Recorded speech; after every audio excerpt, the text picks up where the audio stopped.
was just thinking about everything with the COVID situation, like just where the world is at today and shit.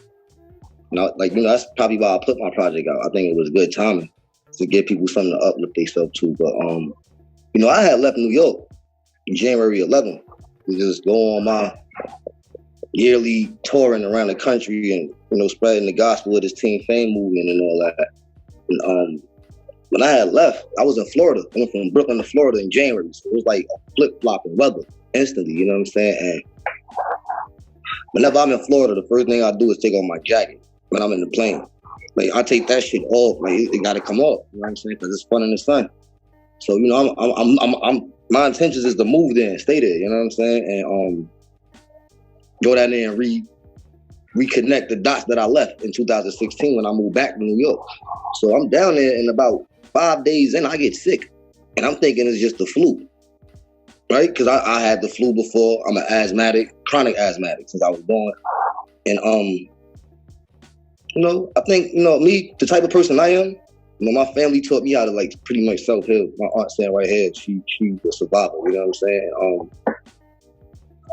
I remember I was with my godbrother, we in the crib, and my niece is there, and I got the flu in my mind. I got the flu. I don't want to be around people sick and spread this around the house. So I naturally took the leisures of like, yo, I'm going to get a hotel room for about a week.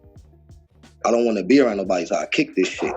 And I basically, whatever bug was in me, I starved it out. I literally was surviving off of, I was going to Waffle House. It was a Waffle House right downstairs from the hotel. And I would get a coffee every day. I know for my asthma, I drink a black coffee that get everything up. You know what I'm saying? So I was doing that and just literally surviving off that and weed. Cough all this shit up. That's my natural, and get all the phlegm out. So, and about 3 days in, I wasn't really getting better. And I happened to get a job in the process of that. You know what I'm saying? Just being down there, I'm trying to get a crib. I need pay stubs. Music money ain't showing no pay stubs, so I got to get pay stubs to go with that shit. And I'm working at a hotel. The AC's on, so there's all kind of factors that I'm factoring in. I'll be outside with no jacket, chain, da. And I spoke to a good friend of mine months after that, and he bought me something. I'm gonna bring it back to that. But about 3 days in, I'm not getting no better. And my godbrother getting pissed off. Nigga, you going to work sick? Because me and my godbrother got the same. He got me to get the job at the hotel. So when I one day I'm like, I'm not going to work. I'm too sick. And he like, yo, go to work and see if you can work.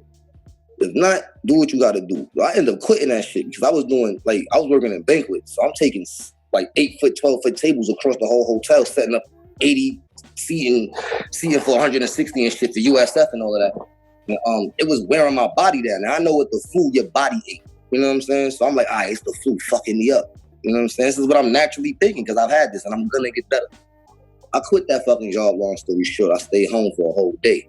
My godbrother said, look, take this NyQuil pill in the daytime. Stay your ass here. At night, you're probably gonna be up because you're gonna sleep all day, so take the DayQuil at night. I did that, got some therapy the next day. Long story short, that was kicked. I woke up perfectly fine. The first fucking thing I do is go, yo, I want some Chinese food. Ironically, you know what I'm saying? Like, yo, I need some Chinese food. So fast forward months, I think I had a cough for about 10 days after that. I had a nasty cough. So it was like, yo, I gotta get better. I don't want to smoke with nobody. So I'm an introvert anyway. So I'm naturally social distancing. You know what I'm saying? I'm naturally quarantining and I'm naturally taking an extra precautionary step to wash my hands because I'm coughing all fucking day. You know what I'm saying? And I spoke to a good friend of mine months later. I got a lot of dudes back home that caught that shit. And I'm talking to my boy on FaceTime, how we talking. He like, yo, I got coronavirus. He's telling me I got it. He look perfectly fine. You know what I'm saying? And we talking about symptoms and shit. And I'm telling him what I'm hearing from the media. He just hit me with something like, yo, that shit different. Like, I had all that flu shit and all that, but this shit was a little bit different. And it made my mind go back to that feeling of, I can't do this fucking job. Who wants to stop pay bread and butter? I like money from any angle. Legal, whatever. You know what I'm saying? And I'm like, damn, I gotta really face the reality. Nigga had coronavirus. So at least I know from you saying that, I'm not bugging. You know what I'm saying? A lot of people might not say, I don't know. I never got diagnosed with shit. What I'm saying is this. Based on me knowing what I know about my body and what I've had before and how I kicked it, and yo, that is real. It's very real, you know what I'm saying? But musically, you know, that shit ain't stopped nothing. Like I recorded that Planet Asia verse technically with coronavirus.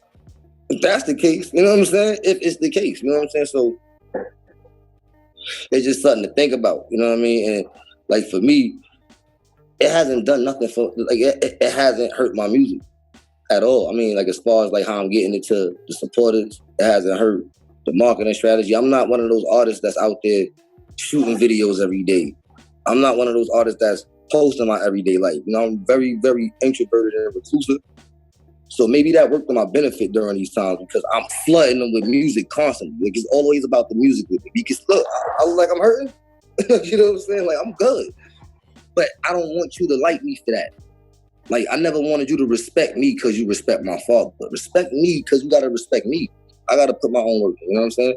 So the music been coming, it been going, you know what I'm saying? My bro Mac P had me laughing. He's like, yo, I was worried about you, man. I didn't know if the music was gonna still be tight. You're not on the South Streets no more. You ain't in the trenches with fun in the sun. I don't want you to get soft for me. I'm like, nah, I'm good. The clearer my mind is, the more I live and the more I experience, I'll never run out of shit. Like rapping is like hinky dory to me. You know what I'm saying? It's conceptualizing and all of that shit. So that coronavirus gave me that time to just sit back. This whole COVID shit. I'm locked in anyway. Look, I'm in the lab, bro. Like, this is what I do. If I don't do this, I'm doing some bullshit. So like this right here, this saved my life. And, I'm here. You know what I'm saying? Like I'm really just here. So like I see how like the fans, but I don't like to use the word fan support. I see how the supporters is they more in tune right now. Like their ears are so fucking wide open. It ain't even about what you see, because everything you see is COVID. So I'm sure videos are not getting the views it probably could get. As soon as you click on your YouTube, your first couple of boxes is like whatever is being pushed by the algorithm and media, you know what I'm saying? So I get it, and I stay away from that shit. Like I don't watch TV. I haven't watched television since Game of Thrones went on. Like if it ain't sports, and that's what's fucking me up. Like my depression comes from not seeing sports. Like, you know, I love baseball. I was looking forward to going to every spring training game in Tampa. I moved down there for that. Like, you know what I'm saying? I got baseball tryout Saturday. You know what I'm saying? That's serious. I got to figure out how to get my equipment out here by Friday. So, like, I love that game. So the fact that I'm not seeing baseball is fucking me up. The fact that I ain't have March Madness, anybody that know Bernie know I love college ball. It's fucking me up. The fact that I'm not seeing, who I said was going to win this year? The fact that I'm not watching Damian Lillard tear niggas ass up, right?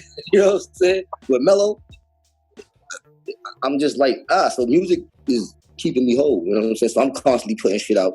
I'm stacked up on albums. Like, I'm stacked up on albums. I don't got to record another song for the rest of the year if I don't want to, so. But I'm going to keep going. I keep going. Like, all these niggas, if you watching this, I'm on everybody's ass. Like, I'm on your ass. I ain't thinking about what niggas doing. But I know if I ain't working hard, somebody working harder than me. So there's no ceiling with this shit. You know what I'm saying? And if you're hearing this, whoever want to go a trap battle, like I see what's going on. I ain't really the viral god, all that, but I got a couple of artists that I personally like, you know what I'm saying? I'll fuck with them and do some shit like that. You know what I'm saying? And if you go